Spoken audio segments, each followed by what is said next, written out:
Hola, ¿cómo están? Soy Boya Pérez. El jefe de gobierno español, Pedro Sánchez, planifica un cambio en su gobierno para el mes de abril, en medio de enfrentar presiones extranjeras, sí, por la utilización o no de las bases militares en Morón y Rota. ¿A qué apunta el gobierno español? Pero ¿cuáles van a ser esas consecuencias? Hoy vamos a analizar todos estos escenarios con nuestra invitada. Bienvenidas al Mapa de Telesur. Así iniciamos.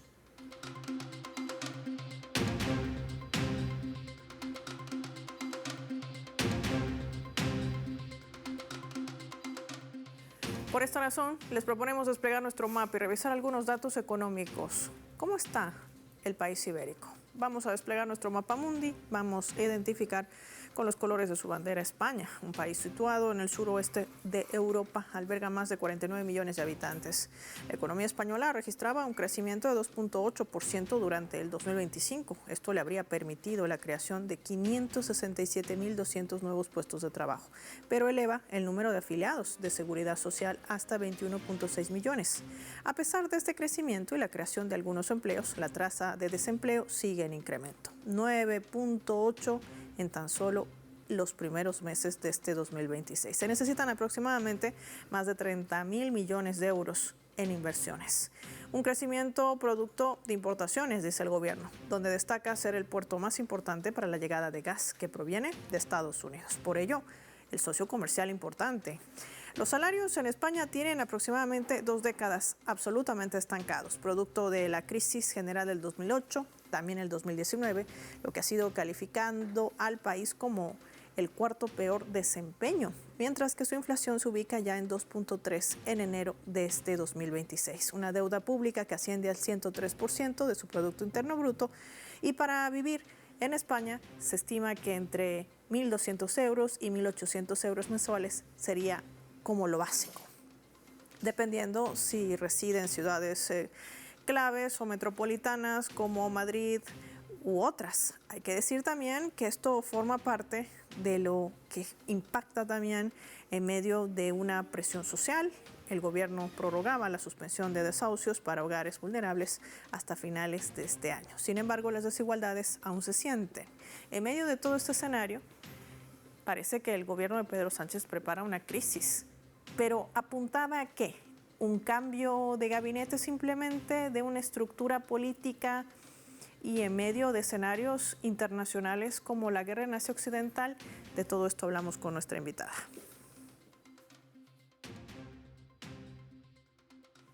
Desde España nos acompaña la escritora, redactora del medio digital, además revista La Comuna, Carmen Parejo, con nosotros en el Mapa de Telesur. Carmen, qué placer tenerte. Bienvenida. Gracias por tu tiempo para Telesur.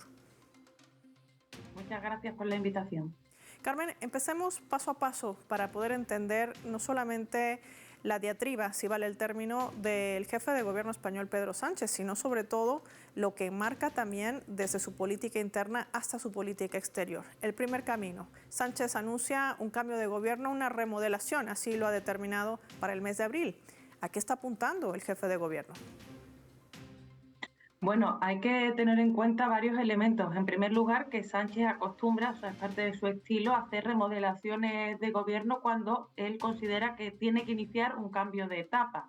Y aquí parece que es una de las cuestiones que plantea de fondo, que es ese cambio de etapa que borre un poco ciertas polémicas que ha habido recientemente en relación con casos de corrupción, con casos de cercanos, muy cercanos, no solamente al gobierno, sino a su partido y incluso a su propia figura, que han estado de alguna manera muy presentes a nivel mediático.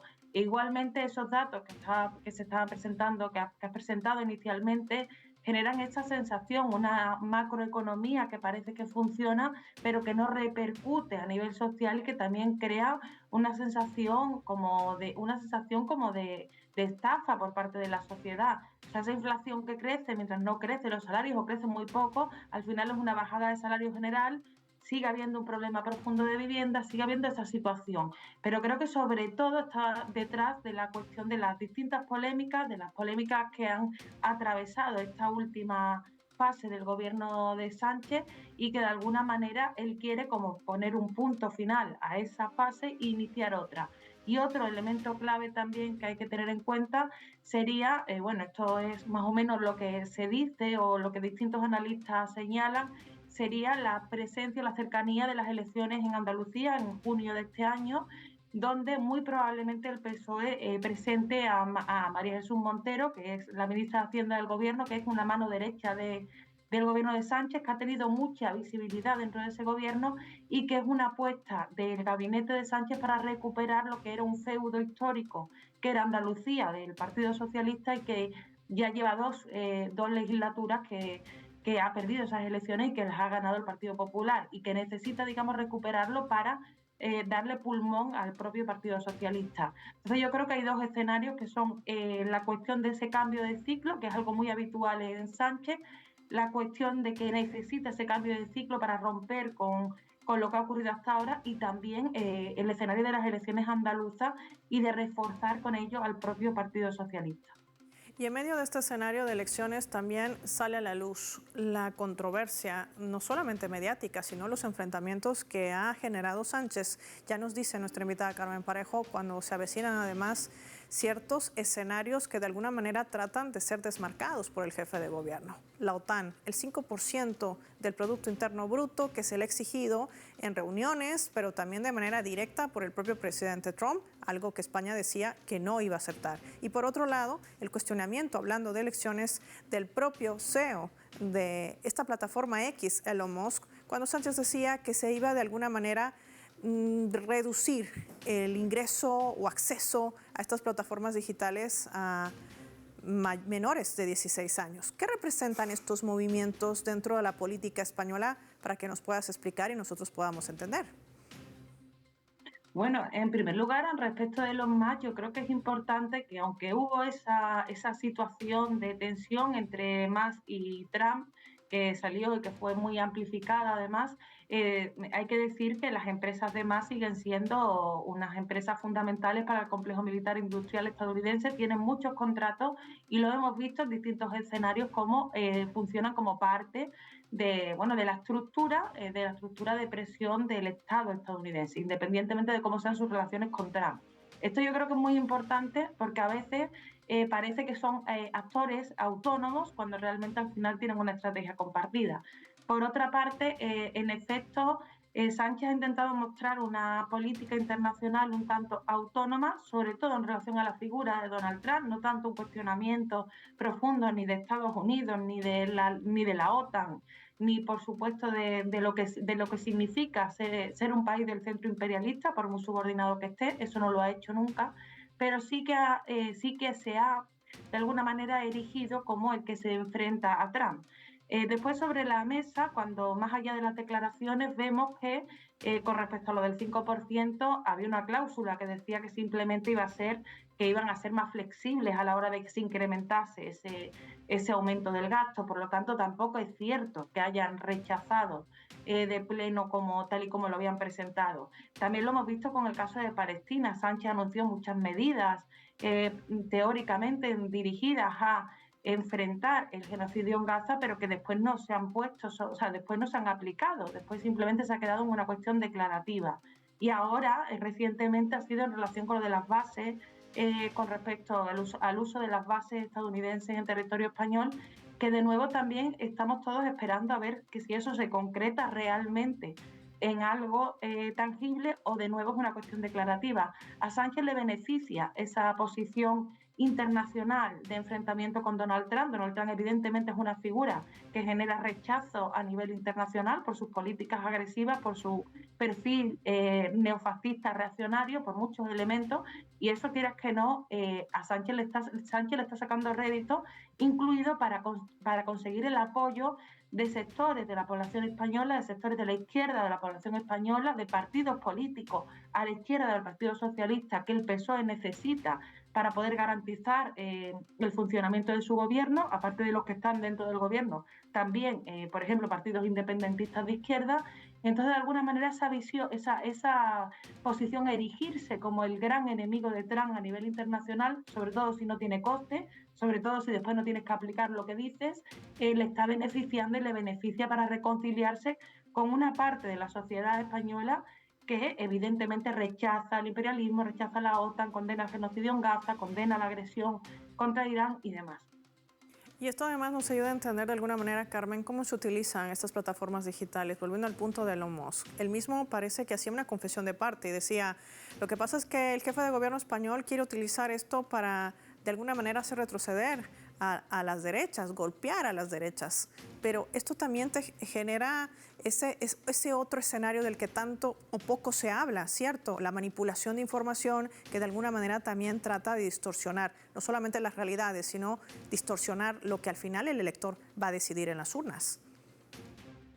Claro, hay que entender que el negocio de las redes sociales se basa en obtener datos de toda la población, hacer perfiles y después, en base a esa información obtenida, no solamente venderlo como lo venden, no solamente venderlo a nivel privado, sino también a estados, porque hay algunas personas que se creen que es una especie de herramienta que está al margen del poder estatal, lo cual no es cierto.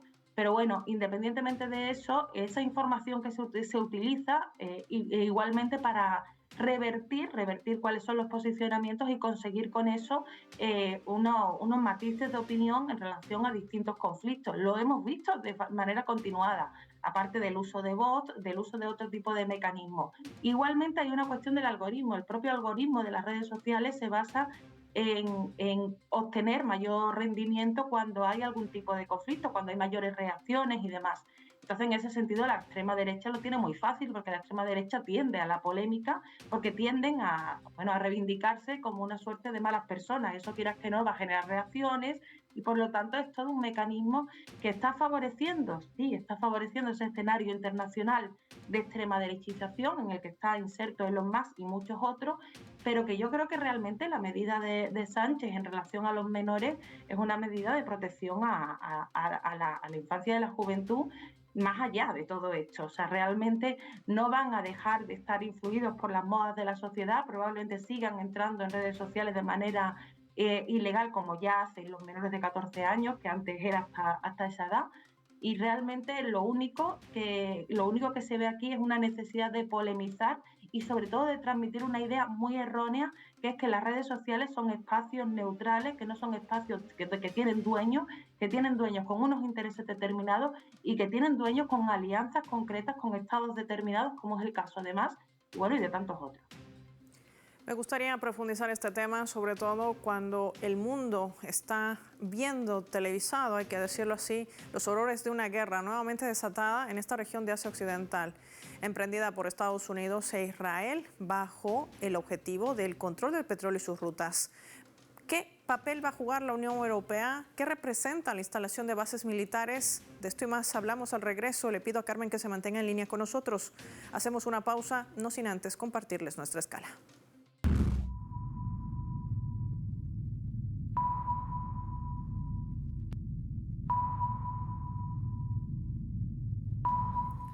A través de la escala del mapa vamos a compartirles este vídeo que circula también ampliamente por redes sociales. Las imágenes fueron compartidas por el canal de China CCTV. Es el brutal ataque que ha desarrollado esta jornada en el 7º día, a una semana de la declaratoria de guerra por parte del presidente Donald Trump y también el primer ministro de Israel, Benjamin Netanyahu. En las imágenes vemos las cámaras de seguridad de esta escuela de Casbin en Garb. Fue atacada en plenas clases de estos estudiantes de la República Islámica de Irán. Este hecho se suma a tan solo días de lo que fue el otro ataque registrado en Minab, esta ciudad al sur de la República Islámica de Irán, donde se masacró a 167 niñas entre 7 y 12 años. Este es el horror de la guerra. De esto hablamos al regreso.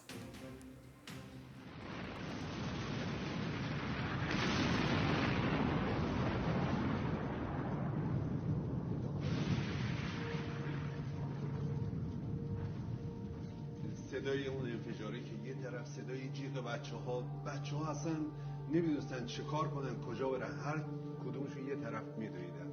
به محضی که از در اومدیم بیرون، توی راهرو اومدم اینور، همکارامون که تو حیاط وایساده بودن با بچه‌ها بودن، دیدیم اومدن، این در رو باز کردیم، بچه‌ها اومدن تو، همه رو آوردیم جای پناه که باز جایی که ما فکر می‌کردیم احتمال داره دوباره بازم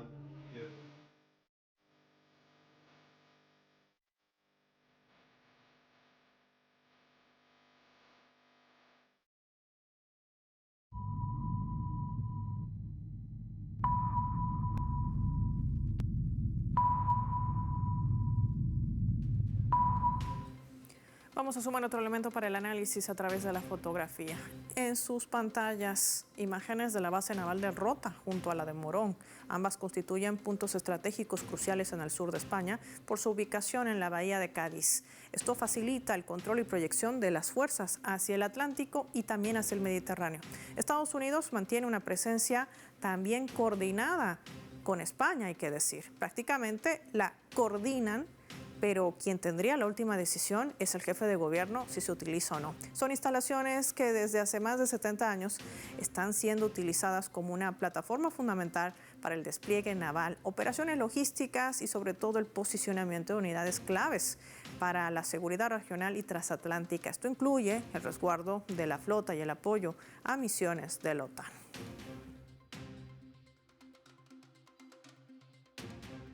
Carmen, ya el jefe de gobierno, lo habíamos hablado, dijo que no iba a facilitar ni las bases de Rota ni de Morón. Pero más allá de que se trate de un aspecto discursivo o no, que el tiempo lo dejará ver, es realmente saber las consecuencias que esto va a generar para España. El presidente Trump decía que iba a romper toda relación comercial, siendo uno de sus socios claves, pero hoy mismo Trump decía que no tenía la capacidad de pagar los aranceles. Recordemos este fallo de la Corte Suprema estadounidense que le está señalando a Trump estas medidas como ilegales y que deberá devolver al menos 17.000 millones de dólares, si no es más, por lo que ha cobrado de manera irregular durante todos estos meses. Claro, aquí hay muchos elementos complicados. En primer lugar, lo de romper las relaciones con España comerciales. Entre otras cosas, ahora mismo no son relaciones bilaterales. La mayor parte de los acuerdos son acuerdos relacionados con, o sea, son acuerdos bilaterales, pero con la Unión Europea, no solo con España. Por lo tanto, no pueden establecerse mecanismos, al menos de manera sencilla, que establezcan este país sí y estos no. Sí se podría hacer utilizando o grabando determinados productos, pero otros no. Pero por otra parte, bueno, como estabas mencionando, también le genera toda esta cuestión de los aranceles, lleva generando la Trump unas grandes problemáticas internas durante todo este tiempo. Entonces, estaría por ver cómo podría aplicarse, sobre todo teniendo en cuenta que ni siquiera sería sencillo y que Trump, con una cosa que no cuenta, es con tiempo para poder hacer o para poder seguir haciendo todas las arbitrariedades que él considere. Entonces, en ese sentido, yo creo que esto es una de las cosas que a Sánchez le dejaban como más tranquilo. De hecho, la contestación que dio el gobierno fue algo parecido a eso y también al hecho de recordar que, bueno, que el mundo es más amplio. Es verdad que España también ha ido creciendo en acuerdos con otros países, especialmente, por ejemplo, en los últimos años, desde el gobierno de Mariano Rajoy, es decir, ni siquiera es una cuestión reciente con China. Con China, España tiene unas relaciones comerciales bastante fuertes. Han salido otros actores a la palestra y realmente, vuelvo a repetir, es algo tan complejo lo que había planteado como algo sencillo y además en un contexto en el que Donald Trump no tiene tiempo para hacer, menos aún para poder plantear unos mecanismos tan complejos, que evidentemente era una amenaza que es un tanto falaz, también declarativa, como todo, últimamente, que parece que vamos de declaración en declaración. Pero por otra parte, con respecto a las relaciones con Estados Unidos, al final es el hecho en sí de que Sánchez se esté erigiendo como el enemigo de Trump, también le causa amigos dentro de Estados Unidos. Por lo tanto, porque no se, como he dicho antes, no se enfrenta a Estados Unidos, se enfrenta a Trump en concreto. Y esto también es una estrategia, yo creo que inteligente, para buscar el apoyo interno dentro de ese país. Además, tomando en cuenta que Trump ha perdido cerca del 30% de su capacidad para las elecciones de medio término, derrota tras derrota en distintos estados, que esto le va a generar bastante dificultad para lo que él ha calificado como una elección clave también para no llevar adelante o no llegar, digo con precisión, a un impeachment. Me gustaría analizar también este otro escenario. Para ello te propongo que revisemos juntas esta leyenda.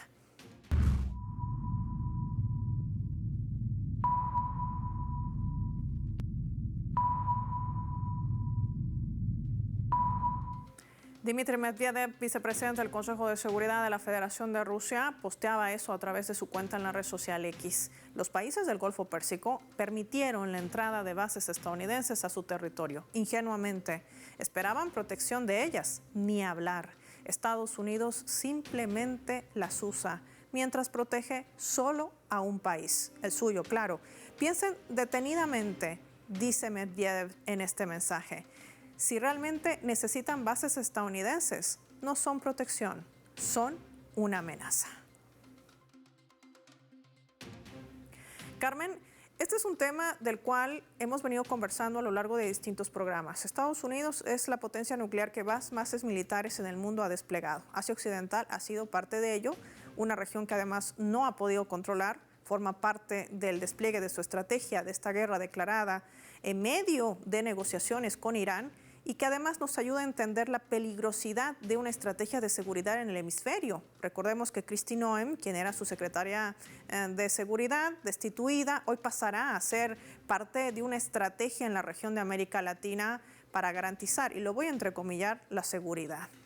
¿Qué quiere decir con esto Medvedev? ¿Qué está desnudando en medio de todo este nuevo conflicto al cual Estados Unidos, o en este caso el inquilino de la Casa Blanca, arrastra nuevamente a sus ciudadanos a otro conflicto eterno? Bueno, es que hay que tener en cuenta que esa alianza de Estados Unidos con las monarquías del Golfo, que realmente tiene un desarrollo histórico, tiene mucho que ver con un contexto concreto, que fue el desarrollo la ruptura con el patrón oro por parte de Estados Unidos y la forma de garantizar el mantenimiento del dólar como moneda de intercambio internacional, sostenida en este caso en el comercio del petróleo y del petrodólar. No es casualidad que Estados Unidos esté atacando de forma completamente simultánea a todas las potencias petroleras, a Venezuela, a Irán.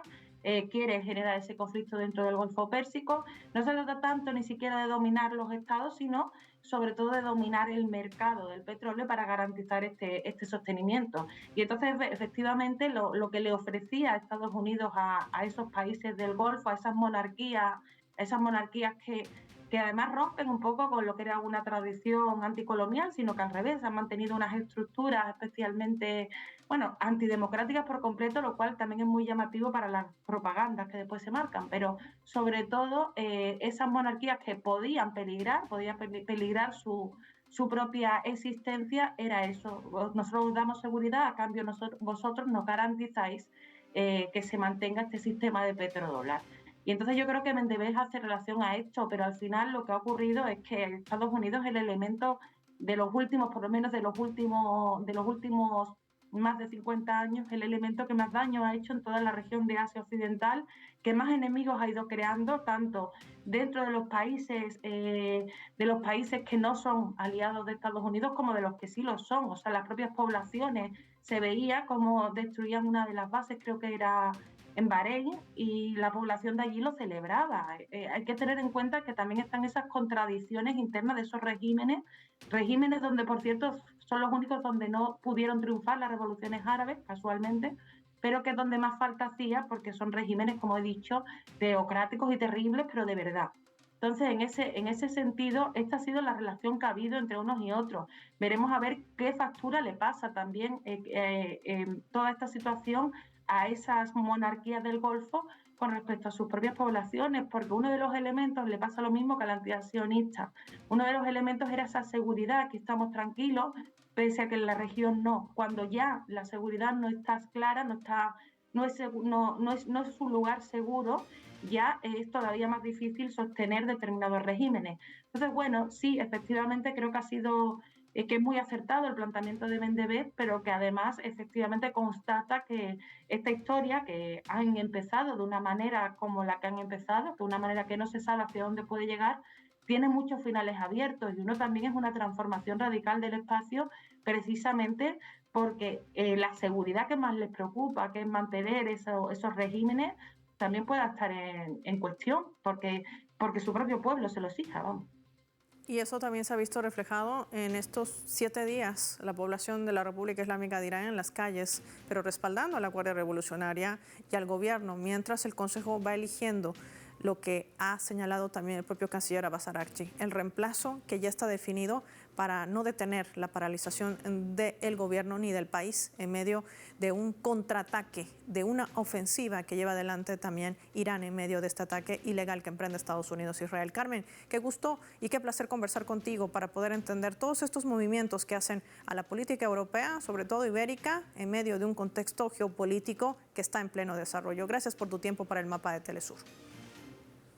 Gracias por la invitación y un gusto. El gusto es nuestro. Finaliza el programa y lo hacemos revisando nuestros vectores.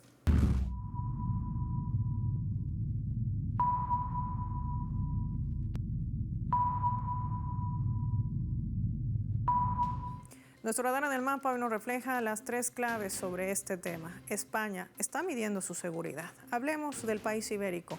El gobierno de Pedro Sánchez está planificando una remodelación de su gobierno para el mes de abril.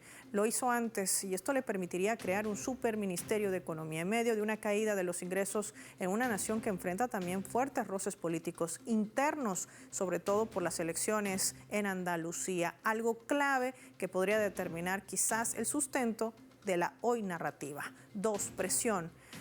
Hay que decir que esta manzana de la discordia con la administración de Donald Trump en medio de la guerra desatada en Asia Occidental, pero el impacto para la nación ibérica podría ser inclusive devastadora y hasta incierta. Trump amenaza con una guerra comercial directa, romper toda relación con España, aunque se ve hoy mismo limitado por el fallo de la Corte Suprema de los Estados Unidos, que ha declarado ilegal esta medida unilateral y donde el mismo inquilino de la Casa Blanca ya ha señalado de manera abierta y pública que no tiene la capacidad para pagar los aranceles que se cobraron en su momento, que ascienden a más de 17.000 millones de dólares y quizás sea una cifra mayor.